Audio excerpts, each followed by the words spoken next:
Hi everyone, welcome to the Earth Science Regents Review podcast series created by Hommick's Middle School Earth Science Department. Today we're going to be talking about page 14 in the reference table, the layers of the atmosphere chart.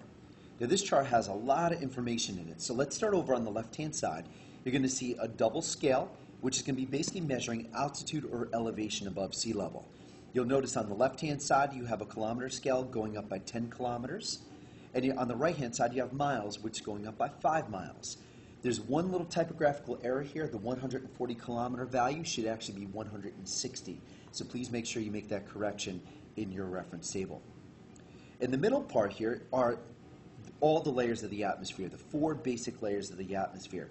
You're going to read this chart from bottom to top. So we're going to start out with the bottom layer called the troposphere. Now the nice thing about this little section here is you can tell where one layer ends and the other one begins. You can tell the bottom of each layer and the top of each layer. Very easy to tell the elevation in either kilometers or miles. So as we start with the first layer, that's the troposphere. That's the layer that we live in. It's one of the more important layers because of the fact that it's going to contain the necessary gases for us to survive. It's going to contain a tremendous amount of water vapor and has some of the highest pressure on the planet. Above that is going to be the stratosphere. Very important as well because that's where our ozone layer is going to be found. Above that is the mesosphere. That's where a lot of our meteorites burn up. And then finally, if you ever get lucky enough to go to the North Pole or South Pole, or in northern Canada or down to the Antarctic, you'll be able to either see the northern lights or the southern lights. That's going to be housed in the thermosphere. And that layer actually extends well up into space. Well, where one layer ends, the other one begins, there is a definite boundary between each layer. And those are going to be represented by the words with the suffix pause. So where the troposphere ends and the stratosphere begins, that's the tropopause.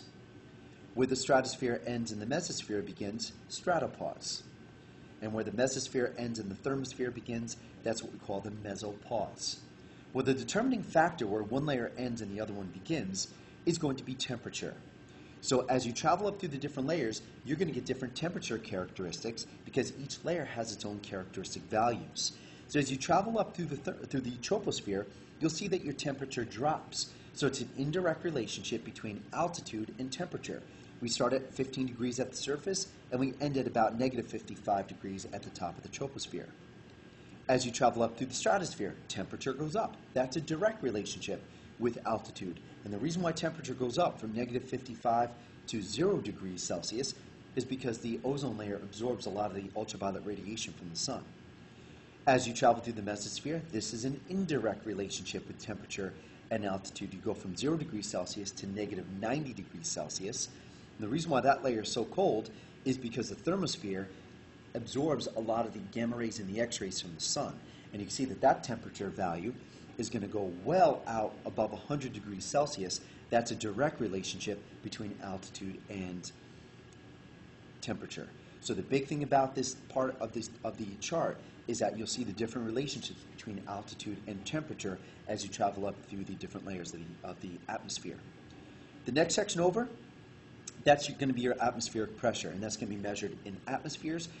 Atmospheric pressure is all about the layers of the atmosphere pushing down on top of you. So the greatest pressure that you can get is 1 atmosphere, and that's going to be found right at sea level. That's where you're going to have the greatest percentage of atmosphere pushing down on top of you. As you travel up through the atmosphere, pressure decreases, so an indirect relationship. The next section over, that's going to be your water vapor concentration. The majority of your water vapor is going to be found in the troposphere, specifically at the surface, about 40 grams per cubic meter here at the surface. You see you do have a little bit of water vapor in the stratosphere, but that's about it. So again, another indirect relationship with altitude and water vapor. So when you talk about a lot of our characteristics, you want to focus on your sea level. We have the troposphere, which is where the majority of our water vapor is going to be found. We have the greatest pressure here at sea level, and that's where the majority of our weather is going to take place as well. So very important to be able to read this chart. Page 14 in the reference table. Make sure any questions you get on the regions regarding the layers of the atmosphere, you come here. So that's it for now. We'll talk to you soon.